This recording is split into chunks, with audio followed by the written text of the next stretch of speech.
जय जगन्नाथ बंधुगण आज आम जानिबा 20 जुलाई 2025 रविवार दिन द्वादश राशि राशिफल विषय। एही दैनिक राशिफल चंद्रंक गोचर गणना को नहीं आधारित एवं चंद्रंक गोचर गणना आम जीवन में बहुत प्रभाव पकई थाए। तो आसंतु सर्वप्रथमे जानिबा आजिर तिथि और राशि नक्षत्र विषय। आज हेउची 20 जुलाई 2025 रविवार श्रावण कृष्ण पक्ष दशमी दिवा 12 घंटा 13 मिनिट गति एकादशी। आज कृतिका नक्षत्र रात्र 10 घंटा 53 मिनिट गति रोहिणी नक्षत्र। आज मेषचंद्र प्रातः 6 घंटा 12 मिनिट गति वृषचंद्र। आजिर सांवत्सरिक श्राद्ध दशमीर एकधिष्ठ और पार्वण। आजिर शुभ बेला प्रातः 6 घंटा 15 मिनिट रु 9 घंटा 48 मिनिट पर्यंत। आजिर सूर्योदय प्रातः 5 घंटा 22 मिनिट। आजिर सूर्यास्त संध्या 6 घंटा 38 मिनिट। आज बिछा राशि पुरुष मानक घात चंद्र एवं मेष राशि घात बार। आज कलमी शाग खाइबा निषिद्ध। तो बंधुगण आसंतु जानिबा आजिर राशिफल विषय। ता पूर्वरु आम चैनल को जो माने नुआ करी आछंती तले थिबा लाल रंगर सब्सक्राइब बटन को दबाई आम चैनल को सब्सक्राइब करंतु और पाखरे थिबा घंटी बटन को दबाई ऑल रे सिलेक्ट करंतु कहीं आमे अपलोड करितबा प्रत्येक वीडियो रो नोटिफिकेशन आपण सर्वप्रथमे पाई परिबे। तो प्रथमे जानिबा मेष राशि विषय। चंद्रदेवंक आपणक द्वितीय भाव रे गोचर आपणक कलात्मक तथा रचनात्मक पक्ष को प्रकाशित करिब। आपणक प्रतिभा को समाज रे परिचय और प्रसिद्धि मिलिब। सामाजिक कार्य क्षेत्र रे आपणक योगदानर प्रशंसा हेब। आपणक व्यक्तित्वर चारिपार्श्वरे चर्चा हेब। पारिवारिक जीवन रे परिवारर पूर्ण सहयोग मिलिब तथा पितांक मार्गदर्शन रु आपणक कार्य क्षेत्र रे सफलता तथा प्रसिद्धि अर्जन करिबे। पारिवारिक सदस्यंक सहित उत्तम समय अतिबाहित करिबे एवं कोनोसी कार्य रे आवश्यकता थिले यात्रा करंतु अन्यथा यात्रा करिबा उचित नुहे। आर्थिक स्थिति क्षेत्र रे समय उत्तम अनुकूल रहिब एवं मध्यम अवधिर निवेश लाभदायक साब्यस्त हेब। स्वास्थ्य अवस्था को नहीं असावधानता आपणक चिंतार कारण हेब। पूर्वरु देखा दउथवा दूरत्वर अंत घटिब एवं आर्थिक स्थिति क्षेत्र रे सुधार आसिब। पारिवारिक संपत्ति रे मध्य वृद्धि घटिब किंतु कार्य व्यस्तता कारणरू किछि शारीरिक थकापण अनुभव करिबे। सेतिपई खाद्यपेय प्रति विशेष ध्यान रखंतु। आज आपण ओम श्री महालक्ष्मी नमः मंत्र जप करंतु शुभ फल पाइबे। वृष राशि आपणक राशि स्थानरु चंद्रदेवंक गोचर कारणरू पूर्वरु देखा दउथवा समस्यार समाधान हेब एवं आपणक आत्मविश्वास बढ़िबा कारणरू आपणक व्यक्तित्व रे चमक आसिब। आपणक स्वभाव रे क्रोध रे हानि घटिब एवं चिंतारू मुक्ति मिलिब। व्यावसायिक तथा व्यापार क्षेत्र रे सुधार हेबा कारणरू मन प्रसन्न रहिब। आपण निज कार्य क्षेत्र रे किछि नुआ परिवर्तन करिवे जहा भविष्यत रे आपणको सकारात्मक परिणाम प्रदान करिब। पारिवारिक जीवन रे जीवन साथी आपणक व्यक्तित्व रे आसीथिबा परिवर्तन रु प्रभावित हेबे। संतान पक्षरु कोनोसी प्रकार शुभ समाचार आपणक चिंता को कम करिब। पितांक सहयोग रु आपणक अटकी थिबा कार्य रे प्रगति आसीब। परिवारर वरिष्ठ सदस्यंक स्वास्थ्य अवस्थार विषय ध्यान रखंतु एवं माता पितांक सेवा करंतु। आर्थिक स्थिति क्षेत्र रे जदि कोनोसी निवेश करिबा को चाहुछंती ताहेले पितांक परामर्श अवश्य नियंतु।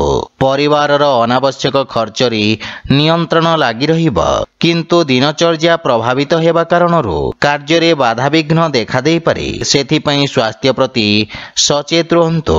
आज आपण गोपाल सहस्र नामर पाठ करंतु शुभ फल पाइबे। मिथुन राशि आपणक द्वादश भाव रे चंद्रदेवंक गोचर व्यवसाय रे किछि हानिर जोग उत्पन्न करि पारे। कार्य क्षेत्र रे किछि अप्रिय स्थिति उत्पन्न होई पारे। एही समय आपणको निज लंबित कार्य को ପୂରଣ କରିବାର ଅବସର ପ୍ରଦାନ କରିବ। ସେଥିପାଇଁ କୌଣସି ନୂଆ କାର୍ଯ୍ୟ ହାତକୁ ନିଅନ୍ତୁ ନାହିଁ। ଅସୁରକ୍ଷିତ କାର୍ଯ୍ୟରେ କ୍ଷତିର ସମ୍ଭାବନା ରହିଛି। ବିଶେଷ ରୂପରେ କୌଣସି ପ୍ରକାର ନିବେଶରୁ ଆଜି ଆପଣ ଦୂରେଇ ରୁହନ୍ତୁ। ରୋଜଗାର କ୍ଷେତ୍ରରେ କୌଣସି ପରିବର୍ତ୍ତନ ପାଇଁ ମଧ୍ୟ ସମୟ ଶୁଭ ନୁହେଁ ଏବଂ ପାରିବାରିକ ଜୀବନରେ ସ୍ଥିତି ସାମାନ୍ୟ ସଂଘର୍ଷପୂର୍ଣ୍ଣ ରହିବ। ବିଶେଷ ରୂପରେ କୌଣସି ପ୍ରକାର ଅନାବଶ୍ୟକ ଋଣ ଦେବା ନେବାରୁ ଆପଣ ଦୂରେଇ ରୁହନ୍ତୁ, ଅନ୍ୟଥା କ୍ଷତିର ସମ୍ଭାବନା ରହିଛି। ଆର୍ଥିକ ରୂପରେ ମଧ୍ୟ ସମୟ ସଂଘର୍ଷପୂର୍ଣ୍ଣ ରହିବ ଏବଂ କୌଣସି ପ୍ରକାର ନିବେଶ ତଥା ସମ୍ପତ୍ତିର କ୍ରୟ ବିକ୍ରୟ ଉଚିତ ସମୟ ପର୍ଯ୍ୟନ୍ତ ଟାଳି ଦିଅନ୍ତୁ। କିନ୍ତୁ ସ୍ୱାସ୍ଥ୍ୟାବସ୍ଥା ଉତ୍ତମ ଅନୁକୂଳ ରହିବ। ଆଜି ଆପଣ ତୁଳସୀ ବୃକ୍ଷରେ ଜଳ ଅର୍ପଣ କରନ୍ତୁ, ଶୁଭ ଫଳ ପାଇବେ। କର୍କଟ ରାଶି, ଆପଣଙ୍କ ଲାଭ ଭାବରେ ଚନ୍ଦ୍ରଦେବଙ୍କ ଗୋଚର ଆପଣଙ୍କ ଲାଭର ସ୍ଥିତିକୁ ଆହୁରି ବୃଦ୍ଧି କରିବାର ଅବସର ପ୍ରଦାନ କରିବ। ଅଟକିଥିବା କାର୍ଯ୍ୟରେ ପ୍ରଗତି ଆସିବ ଏବଂ ଆକସ୍ମିକ ଧନ ଲାଭର ଯୋଗ ରହିଛି। ବାଣିଜ୍ୟ ବ୍ୟବସାୟ କ୍ଷେତ୍ରରେ ଆପଣଙ୍କ ଦ୍ୱାରା ପୂର୍ବରୁ କରାଯାଇଥିବା କାର୍ଯ୍ୟ ଆପଣଙ୍କୁ ଉତ୍ତମ ପରିଣାମ ପ୍ରଦାନ କରିବ।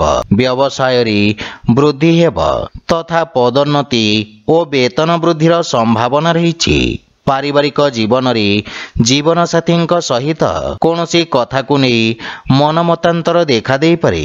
ମାତାଙ୍କ ପକ୍ଷରୁ ପୂର୍ଣ୍ଣ ସହଯୋଗ ଆପଣଙ୍କୁ ପ୍ରାପ୍ତି ହେବ ଏବଂ ପାରିବାରିକ ବାତାବରଣ ସୁଖଦ ରହିବ। ଛୋଟ ବାଳକମାନଙ୍କ ସହିତ ଆପଣ ଉତ୍ତମ ସମୟ ବ୍ୟତୀତ କରିବେ ତଥା ଆପଣଙ୍କ କାର୍ଯ୍ୟବ୍ୟସ୍ତତାରେ ବୃଦ୍ଧି ଘଟିବ। ପ୍ରେମ ଜୀବନରେ ନୂଆ ଉର୍ଜାର ସଞ୍ଚାର ହେବ। ଆର୍ଥିକ ସ୍ଥିତି ସୁଦୃଢ଼ ହେବାକୁ ଲାଗିବ।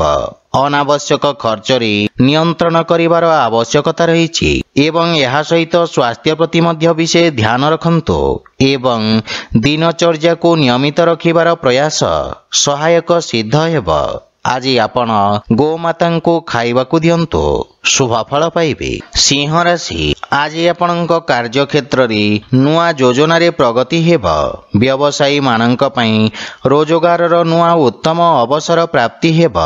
ଉଚ୍ଚ ଅଧିକାରୀଙ୍କ ପୂର୍ଣ୍ଣ ସହଯୋଗ ମିଳିବ ଏବଂ ରାଜକୀୟ ପକ୍ଷରେ ଯୋଡ଼ି ହୋଇଥିବା ବ୍ୟକ୍ତିଙ୍କୁ ଆର୍ଥିକ ଲାଭ ମିଳିବ। ନୂଆ ବ୍ୟବସାୟର ପ୍ରାରମ୍ଭ କରିବା ପାଇଁ ସମୟ ଅତ୍ୟନ୍ତ ଶୁଭ ରହିବ ଏବଂ ଲାଭର ସ୍ଥିତି ଉତ୍ତମ ଅନୁକୂଳ ରହିଛି। ଆପଣଙ୍କ ନୂଆ ବିଚାର ତଥା କ୍ରାନ୍ତିକାରୀ ଭାବନା କାର୍ଯ୍ୟକ୍ଷେତ୍ରରେ ଉତ୍ତମ ପରିଣାମ ପ୍ରଦାନ କରିବ। ପାରିବାରିକ ଜୀବନରେ ପିତାଙ୍କ ସମ୍ପର୍କରେ ସୁଧାର ଆସିବ ଏବଂ ପରିବାରରେ ହସ ଖୁସିର ବାତାବରଣ ଲାଗି ରହିବ। ସନ୍ତାନ ଆପଣଙ୍କ ମାର୍ଗଦର୍ଶନର ଅନୁସରଣ କରିବେ ଏବଂ ଆପଣ ଜୀବନସାଥୀଙ୍କ ଭାବନାକୁ ସମ୍ମାନ କରିବେ। ସେଥିପାଇଁ ପ୍ରେମରେ ମଧୁରତାର ଭାବ ରହିବ। ଆର୍ଥିକ ସ୍ଥିତିରେ ଆୟର ନୂଆ ସ୍ରୋତର ନିର୍ମାଣ ହେବ। ଆର୍ଥିକ ସ୍ଥିତି ପୂର୍ବ ଅପେକ୍ଷା ସୁଦୃଢ଼ ହେବାକୁ ଲାଗିବ ଏବଂ ସ୍ୱାସ୍ଥ୍ୟାବସ୍ଥା ଉତ୍ତମ ଅନୁକୂଳ ରହିଛି। କିନ୍ତୁ ଶ୍ୱାସ ସମ୍ବନ୍ଧିତ ରୋଗୀ ସ୍ୱାସ୍ଥ୍ୟାବସ୍ଥାର ବିଶେଷ ଧ୍ୟାନ ରଖନ୍ତୁ। ଆଜି ଆପଣ ଅସହାୟ ଗରିବ ବ୍ୟକ୍ତିଙ୍କୁ ସାହାଯ୍ୟ କରନ୍ତୁ, ଶୁଭ ଫଳ ପାଇବେ। କନ୍ୟା ରାଶି, ଆପଣଙ୍କ ଭାଗ୍ୟ ଭାବରେ ଚନ୍ଦ୍ରଦେବଙ୍କ ଗୋଚର ପୂର୍ବ ସମୟରୁ ଚାଲି ଆସୁଥିବା ସମସ୍ୟାର ସ୍ଥିତିରେ ସୁଧାର ଆଣିବ ଏବଂ ଭାଗ୍ୟ ଆପଣଙ୍କ ସପକ୍ଷରେ ରହିବ। ଅସୁରକ୍ଷିତ କାର୍ଯ୍ୟ ତଥା ସେୟାର ମାର୍କେଟ ଆଦିରେ ଲାଭବାନ ହେବେ। ବିଦ୍ୟାର୍ଥୀ ଛାତ୍ରଛାତ୍ରୀମାନଙ୍କ ପାଇଁ ସମୟ ଅନୁକୂଳ ହେବାକୁ ଲାଗିବ। ରୋଜଗାର ପାଇଁ ପ୍ରୟାସରତ ବ୍ୟକ୍ତିଙ୍କୁ କିଛି ଶୁଭ ସମାଚାର ମିଳିବ ଏବଂ ପାରିବାରିକ ସମ୍ପର୍କରେ ଦେଖାଦେଉଥିବା କଠୋରତା ଦୂର ହେବ। ମାନସିକ ଚିନ୍ତାରୁ ମୁକ୍ତି ମିଳିବ। ପରିବାର ସଦସ୍ୟଙ୍କ ସହଯୋଗ ପ୍ରାପ୍ତ ହେବାରୁ ବ୍ୟବସାୟିକ କ୍ଷେତ୍ରରେ ମଧ୍ୟ ସନ୍ତୁଷ୍ଟି ଅନୁଭବ କରିବେ। ପୂର୍ବରୁ ଦେଖାଦେଉଥିବା ସମସ୍ୟାରୁ ମୁକ୍ତି ମିଳିବ ଏବଂ ମାତାଙ୍କ ସହିତ ନିଜ ସମ୍ପର୍କର ବିଶେଷ ଧ୍ୟାନ ରଖନ୍ତୁ। ଛୋଟ ଭାଇ ଭଉଣୀଙ୍କ ସହଯୋଗରୁ ଲାଭ ପ୍ରାପ୍ତି ହେବ ଏବଂ ଆର୍ଥିକ ସ୍ଥିତିରେ ସେୟାର ମାର୍କେଟ ଆଦିରୁ ଆକସ୍ମିକ ଲାଭର ଯୋଗ ରହିଛି। ଆର୍ଥିକ ସ୍ଥିତି କ୍ଷେତ୍ରର ସୁଧାର ହେବ। ସ୍ୱାସ୍ଥ୍ୟ ପକ୍ଷ ଆହୁରି ମଜବୁତ ହେବାକୁ ଲାଗିବ। ଅସ୍ଥାୟୀ ରୋଗରୁ ମୁକ୍ତି ମିଳିବ। ଆଜି ଆପଣ ଭଗବାନ ଶିବଙ୍କ ଆରାଧନା କରନ୍ତୁ, ଶୁଭ ଫଳ ପାଇବେ। ତୁଳା ରାଶି, ଆପଣଙ୍କ ଅଷ୍ଟମ ଭାବରେ ଚନ୍ଦ୍ରଦେବଙ୍କ ଗୋଚର କାରଣରୁ ଆପଣଙ୍କୁ ନିଜ କାର୍ଯ୍ୟରେ କିଛି ସମସ୍ୟାର ସାମ୍ନା କରିବାକୁ ପଡ଼ିପାରେ, କିନ୍ତୁ ଆକସ୍ମିକ ଧନଲାଭର ଯୋଗ ରହିଛି। ସାମାଜିକ କାର୍ଯ୍ୟରେ ଆପଣଙ୍କ ଯୋଗଦାନ ଆପଣଙ୍କ ପ୍ରଭାବ କ୍ଷେତ୍ରରେ ବୃଦ୍ଧି କରିବ। ବିପରୀତ ପରିସ୍ଥିତିରେ ମଧ୍ୟ ଆପଣଙ୍କ କାର୍ଯ୍ୟ କରିବାର କ୍ଷମତା ଆପଣଙ୍କ ସହକର୍ମୀମାନଙ୍କୁ ପ୍ରଭାବିତ କରିବ। ପାରିବାରିକ ଜୀବନରେ ପରିବାରର କୌଣସି ସଦସ୍ୟଙ୍କ ସହିତ ମତଭେଦ ଦେଖାଦେଇପାରେ, କିନ୍ତୁ ଆପଣ ନିଜ ବାଣୀର କୌଶଳରେ ସମସ୍ତଙ୍କୁ ପ୍ରଭାବିତ କରିବେ। ଜୀବନସାଥୀଙ୍କ ସହିତ ସମ୍ପର୍କରେ ପ୍ରଗାଢ଼ତା ଆସିବ, କିନ୍ତୁ ପିତାଙ୍କ ସ୍ୱାସ୍ଥ୍ୟାବସ୍ଥାର ବିଷୟ ଧ୍ୟାନ ରଖନ୍ତୁ। ପ୍ରେମ ସମ୍ବନ୍ଧରେ ମାନସିକ ଶାନ୍ତି ବା ପ୍ରସନ୍ନତା ଅନୁଭବ କରିବେ ଏବଂ ଆର୍ଥିକ ସ୍ଥିତିରେ ଆର୍ଥିକ ଲାଭ ମିଳିବ। ଶୁଭ କାର୍ଯ୍ୟରେ କରାଯାଇଥିବା ନିବେଶ ଆପଣଙ୍କ ଲାଭର ସ୍ଥିତିକୁ ଦ୍ୱିଗୁଣିତ କରିବ। ମାନସିକ ଚିନ୍ତା ସ୍ୱାସ୍ଥ୍ୟାବସ୍ଥାକୁ ଖରାପ କରିପାରେ। ବିଶେଷ ରୂପରେ ଅନିୟମିତ ରକ୍ତଚାପ ରୋଗୀଙ୍କୁ ସ୍ୱାସ୍ଥ୍ୟାବସ୍ଥାର ଧ୍ୟାନ ରଖିବା ଉଚିତ। ଆଜି ଆପଣ ଗୋମାତାଙ୍କୁ ଖାଇବାକୁ ଦିଅନ୍ତୁ, ଶୁଭଫଳ ପାଇବେ।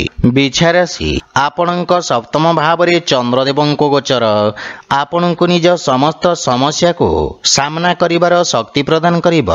ଆପଣଙ୍କୁ ଉଚ୍ଚ ଅଧିକାରୀଙ୍କ ସହଯୋଗ ପ୍ରାପ୍ତି ହେବ ଏବଂ ସମସ୍ତ ନିର୍ଣ୍ଣୟ ଆପଣଙ୍କୁ ଆଶାତୀତ ସଫଳତା ପ୍ରଦାନ କରିବ। ଯଦି ଭାଗିଦାରୀ ଭାବରେ କୌଣସି କାର୍ଯ୍ୟକୁ ପ୍ରାରମ୍ଭ କରିବାର ଯୋଜନା କରୁଛନ୍ତି, ତାହେଲେ ସମୟ ଅତ୍ୟନ୍ତ ଶୁଭ ରହିଛି। ବିଦ୍ୟାର୍ଥୀ ଛାତ୍ରଛାତ୍ରୀମାନଙ୍କୁ କିଛି ନୂଆ ଶିଖିବାର ଅବସର ମିଳିବ ଏବଂ ପାରିବାରିକ ଜୀବନରେ ଯେକୌଣସି ନୂଆ କାର୍ଯ୍ୟ ମାତାପିତାଙ୍କ ଆଶୀର୍ବାଦ ନେଇକି କରନ୍ତୁ, ସଫଳତା ପାଇପାରିବେ। ସନ୍ତାନଙ୍କ ସ୍ୱାସ୍ଥ୍ୟ ତଥା ଭବିଷ୍ୟତ ସମ୍ବନ୍ଧିତ ଚିନ୍ତା ଆପଣଙ୍କୁ ବ୍ୟଥିତ କରିବ। ଜୀବନସାଥୀଙ୍କ ସହିତ ସମ୍ପର୍କରେ ମଧୁରତା ଆସିବ ଏବଂ ପରସ୍ପରର ଭୁଲ ବୁଝାମଣା ଦୂର ହେବାକୁ ଲାଗିବ। ପ୍ରେମ ଜୀବନରେ ଏକ ନୂଆ ଜୀବନର ପ୍ରାରମ୍ଭ ହେବ। ଆର୍ଥିକ ସ୍ଥିତି ସୁଦୃଢ଼ ହେବା ସହିତ ଆଂଶିକ ଲାଭ ମଧ୍ୟ ମିଳିବ। ରାଜକୀୟ କାର୍ଯ୍ୟରେ ସଫଳତା ପ୍ରାପ୍ତ କରିବେ ଏବଂ ପେଟ ସମ୍ବନ୍ଧିତ ରୋଗରୁ ମୁକ୍ତି ମିଳିବ, କିନ୍ତୁ ସ୍ୱାସ୍ଥ୍ୟାବସ୍ଥାର ବିଷୟ ଧ୍ୟାନ ରଖନ୍ତୁ। ଆଜି ଆପଣ ଭଗବାନ ବିଷ୍ଣୁଙ୍କୁ ତୁଳସୀ ଦଳ ଅର୍ପଣ କରନ୍ତୁ, ଶୁଭଫଳ ପାଇବେ। ଧନୁରାଶି ଚନ୍ଦ୍ରଦେବଙ୍କ ଆପଣଙ୍କ ଷଷ୍ଠ ଭାବରେ ଗୋଚର ଆପଣଙ୍କ ଖର୍ଚ୍ଚରେ ବୃଦ୍ଧି ଘଟାଇବ।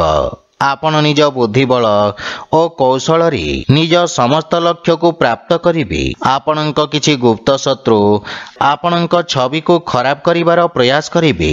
ନୂଆ ଲୋକଙ୍କ ସହିତ ଦେଖା ସାକ୍ଷାତ ହେବ ଏବଂ କ୍ୟାରିୟରରେ ଉତ୍ତମ ଉନ୍ନତିର ଯୋଗ ରହିଛି। କୌଣସି ପ୍ରକାର ନୂଆ କାର୍ଯ୍ୟରେ ଆପଣ ମନ ବଳେଇବେ। କାର୍ଯ୍ୟକ୍ଷେତ୍ରର ସ୍ଥିତିରେ ସୁଧାର ଆସିବ ଏବଂ ସହଯୋଗୀଙ୍କ ପରାମର୍ଶ ଲାଭଦାୟକ ସାବ୍ୟସ୍ତ ହେବ। ପାରିବାରିକ ଜୀବନରେ ପରିବାର ସଦସ୍ୟଙ୍କ ପୂର୍ଣ୍ଣ ସହଯୋଗ ମିଳିବ ଏବଂ ମାର୍ଗଦର୍ଶନ ପ୍ରାପ୍ତି ହେବ। ପରିବାର ସଦସ୍ୟଙ୍କ ସ୍ୱାସ୍ଥ୍ୟାବସ୍ଥାର ବିଷୟ ଧ୍ୟାନ ରଖନ୍ତୁ। ପ୍ରେମ ଜୀବନରେ ବାଣୀର କଠୋରତା କାରଣରୁ ସମ୍ବନ୍ଧରେ ଫାଟ ସୃଷ୍ଟି ହୋଇପାରେ।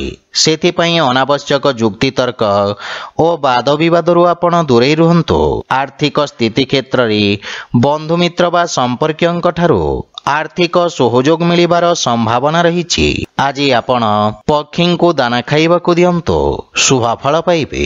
ମକର ରାଶି ଆପଣଙ୍କ ରାଶି ସ୍ଥାନରୁ ପଞ୍ଚମ ଭାବରେ ଚନ୍ଦ୍ରଦେବଙ୍କ ଗୋଚର ଆପଣଙ୍କ ରଚନାତ୍ମକ କ୍ଷମତାର ବୃଦ୍ଧି ଘଟାଇବ। ସଙ୍ଗୀତ ଓ ସାହିତ୍ୟ କ୍ଷେତ୍ରରେ ଜଡ଼ିତ ବ୍ୟକ୍ତିଙ୍କୁ ନୂଆ ଅବସର ପ୍ରାପ୍ତି ହେବ। ବ୍ୟବସାୟରେ ସହଯୋଗୀଙ୍କ ଦ୍ୱାରା ଲାଭର ସ୍ଥିତିରେ ବୃଦ୍ଧି ଘଟିବ। କାର୍ଯ୍ୟକ୍ଷେତ୍ରର ବିସ୍ତାର ହେବାର ଯୋଗ ରହିଛି ଏବଂ ବିଦ୍ୟାର୍ଥୀ ଛାତ୍ରଛାତ୍ରୀମାନଙ୍କ ପାଇଁ ମଧ୍ୟ ସମୟ ଉତ୍ତମ ପରିଣାମ ପ୍ରଦାନକାରୀ ରହିବ। ଆପଣ ନିଜର ସମସ୍ତ ଲକ୍ଷ୍ୟକୁ ପୂରଣ କରି ମାତାପିତା ଓ ଗୁରୁଜନଙ୍କୁ ଗୌରବାନ୍ୱିତ କରିବେ। ପାରିବାରିକ ଜୀବନରେ ପରିବାରରେ ହସ ଖୁସି ଓ ସୁଖ ଶାନ୍ତିର ବାତାବରଣ ଲାଗି ରହିବ। ମାତାଙ୍କ ସହିତ ଥିବା ମନମତାନ୍ତର ଦୂର ହେବ ଏବଂ ସନ୍ତାନଙ୍କ ଉନ୍ନତିରେ ଆପଣ ବିଶେଷ ଆନନ୍ଦ ଅନୁଭବ କରିବେ ତଥା ସନ୍ତାନ ଆପଣଙ୍କ ଆଜ୍ଞାର ପାଳନ କରିବେ। ଭାଇ ଭଉଣୀଙ୍କ ସହଯୋଗରୁ ଆପଣ ସମସ୍ତ କାର୍ଯ୍ୟରେ ସଫଳତା ଅର୍ଜନ କରିବେ। ଆର୍ଥିକ ସ୍ଥିତି ମଧ୍ୟମ ଧରଣର ରହିବ।